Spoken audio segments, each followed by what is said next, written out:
Hello friends, સ્વાગત છે તમારું મારા કિચનમાં. આજે હું તમારી સાથે શેર કરીશ એકદમ બેકરીમાં મળે તેવી ખારીની રેસીપી. માત્ર 1 જ કપ મેદામાંથી ઢગલા બંધ આપણે આજે આ ખારી બનાવીશું, જે બનાવવી એકદમ સહેલી છે અને કોઈ પણ નહીં કહે તમે આ ઘરે બનાવી છે. બજારમાંથી લાયા હોય એવી જ બને છે અને બાળકોથી લઈ મોટાને બધાને આ ખારી ખૂબ જ ભાવશે. આ ખારીને તમે એકવાર બનાવી અને લાંબા સમય સુધી સ્ટોર પણ કરી શકો છો. તો આ રેસીપી ટ્રાય કરવા જેવી છે. ચાલો રેસીપી શરૂ કરીએ. બજાર જેવી ખારી પફ બનાવવા માટે મેં અહીં 1 કપ જેટલો મેંદો લીધો છે. તો મેંદાને મેં સરસ એવો ચાળી અને તૈયાર કરી લીધો છે. અહીં જ્યારે મેં મેંદો ભર્યો કપની અંદર તો તેને થોડું ટેપ કરી અને ત્યારબાદ કમ્પ્લીટ માપ પ્રમાણે મેં મેંદો લીધો છે. તો 1 કપ આપણે મેંદો લેવાનો છે. હવે તેમાં 1/4 ટીસ્પૂન જેટલો અજમો એડ કરીશું, સાથે સ્વાદ પ્રમાણે મીઠું અને અહીં આપણે 4 મોટી ચમચી જેટલું તેલ એડ કરીશું. અહીં તેલનું મોણ થોડું વધારે લાગે છે તો જ તમારી ખારી છે તે પરફેક્ટ બનશે. અહીં તમે ઘીના મોણનો પણ ઉપયોગ કરી શકો છો, પરંતુ તેલનું મોણ દેવાથી તેનું જે રિઝલ્ટ છે તે એકદમ પરફેક્ટ આવે છે. હવે તેલના મોણને લોટમાં સરસ એવું મિક્સ કરી લેવાનું છે. તો અહીં જો મુઠ્ઠી પડતો આપણું આ લોટ તૈયાર થયો છે, એટલે કે મોણ આપણું પરફેક્ટ લાગ્યું છે. હવે જરૂર પ્રમાણે આપણે પાણી એડ કરતા જઈશું અને સરસ એવું આપણે લોટ બાંધી દઈશું. અહીં પાણી મેં નોર્મલ જ લીધું છે, હુંફાળું કે ગરમ પાણીનો ઉપયોગ નથી કર્યો. અને એ વાતનું ખાસ ધ્યાન રાખવાનું કે પાણી આપણે એકસાથે નથી એડ કરવાનું, થોડું થોડું પાણી એડ કરતા જઈ અને લોટને આપણે બાંધી લેવાનો છે. અહીં લોટ આપણે જેમ સુવાળી પૂરીનો લોટ બાંધીએ છીએ એવી જ રીતનો આપણે લોટને બાંધી લેવાનો છે. હવે થોડું એવું આપણે તેલ એડ કરીશું, એટલે કે 1 ચમચી જેટલું તેલ એડ કરીશું અને લોટને ફરીથી આપણે એકવાર મસળી લઈએ. તો લગભગ 1 થી 2 મિનિટ સુધી આપણે લોટને આવી રીતે મસળી લેવાનો છે. તો તમે જોઈ શકો છો કે લોટ સરસ એવો બંધાઈ ગયો છે. હવે લોટનો આપણે આવી રીતે સરસ મજાનો ગોળ શેપ આપી દઈએ. આ લોટ બાંધવામાં મને અડધા કપ પાણીની જરૂર પડી છે. હવે લોટને આપણે કપડાની મદદથી અથવા તો આવી રીતે બાઉલ ઢાંકી અને 10 થી 15 મિનિટ સુધીનો રેસ્ટ આપી દઈએ. જ્યાં સુધી લોટ રેસ્ટ થાય છે ત્યાં સુધી આપણે એક સરસ મજાની સ્લરી બનાવી દઈએ. તો તેના માટે 4 મોટી ચમચી જેટલું અહીં મેલ્ટેડ ઘી લઈશું અને ત્યારબાદ તેમાં આપણે એડ કરીશું 2 મોટી ચમચી જેટલું કોર્નફ્લોર.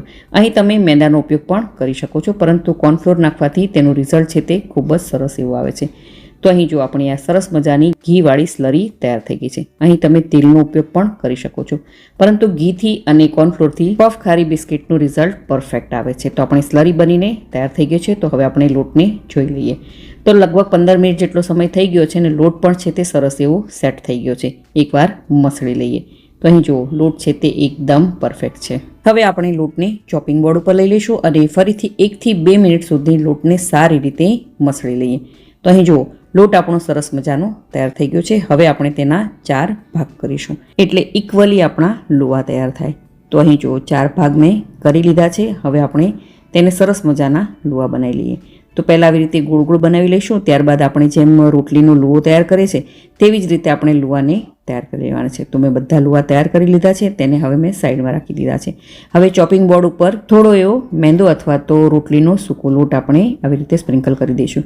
ત્યારબાદ લુવો મૂકી અને સરસ એવું તેને આપણે વણી લેવાનું છે. આ રોટલી આપણે એકદમ પાતળી વણવાની છે, બિલકુલ જાડી નથી વણવાની. જેમ બને એમ એટલી આપણે આને પાતળી વણવાની છે. તો અહીં જુઓ મેં મોટી સાઇઝમાં અને એકદમ પાતળી એવી આ રોટલી તૈયાર કરી લીધી છે.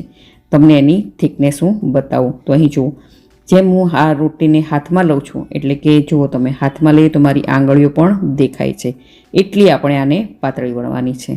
તો આવી રીતે મેં આ એક રોટલી તૈયાર કરી નાખી છે. હવે એવી જ રીતે બીજી રોટલીને પણ આપણે વણીને તૈયાર કરી લેવાની છે. મેં આગળ પણ જણાવ્યું એકદમ પાતળી આપણે વણીને તૈયાર કરવાની છે. જો અહીં એની થિકનેસ તમને હું બતાવું છે ને એકદમ પાતળી. હવે રોટલી પરનો આવી રીતના વધારાનો જે લોટ છે તેને હાથની મદદથી ખંખેરી નાખવાનો છે. ત્યારબાદ આપણે જે સ્લરી તૈયાર કરીને રાખી હતી તે 1 મોટી ચમચી જેટલી લઈશું અને આંગળીની મદદથી આખી રોટલી પર આપણે ઇક્વલી સ્લરીને લગાડવાની છે. આપણે એ વાતનું ખાસ ધ્યાન રાખવાનું કે ઇક્વલી અને એકદમ પાતળું લેયર આપણે આનું લગાડવાનું છે. તો અહીં તમે જુઓ એકદમ પાતળું એવું લેયર મેં આ સ્લરીનું લગાડ્યું છે. હવે ત્યારબાદ આપણે ફરીથી થોડો એવો આપણે મેંદો સ્પ્રિંકલ કરીશું અને ત્યારબાદ આપણે જે બીજી રોટલી વણીને રાખી હતી તેને આવી રીતે ઉપર ગોઠવી દઈશું અને હલકા હાથેથી આપણે થોડી એવી તેને પ્રેસ કરી દઈશું. ત્યારબાદ આપણે ફરીથી 1 મોટી ચમચી જેટલી સ્લરી લઈશું અને આંગળીની મદદથી એકદમ પાતળું લેયર લગાડી દઈશું. અહીં તમારે એ વાતનું ખાસ ધ્યાન રાખવાનું કે જાડું લેયર આપણે નથી લગાડવાનું, એકદમ પાતળું લેયર લગાડવાનું છે.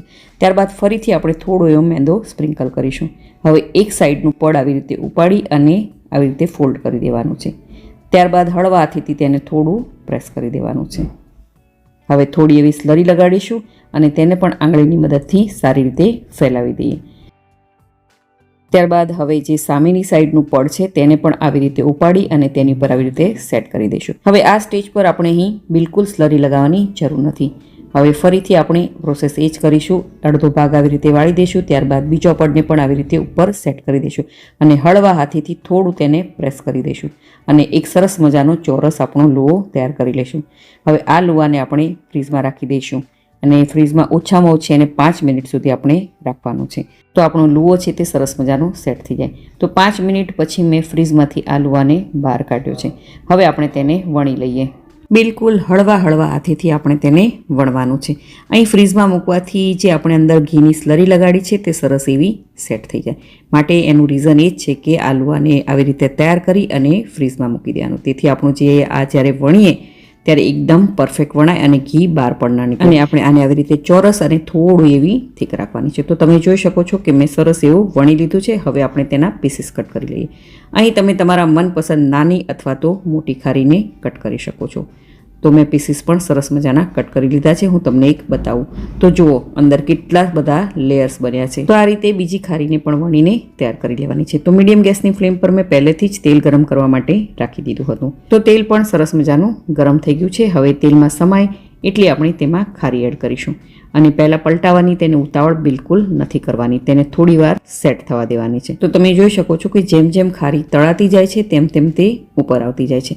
હવે આવી રીતે કાંટા ચમચીની મદદથી આપણે ખારીને પલટાવવાની છે. અહીં ઝારાનો અત્યારે ઉપયોગ આપણે નથી કરવાનો.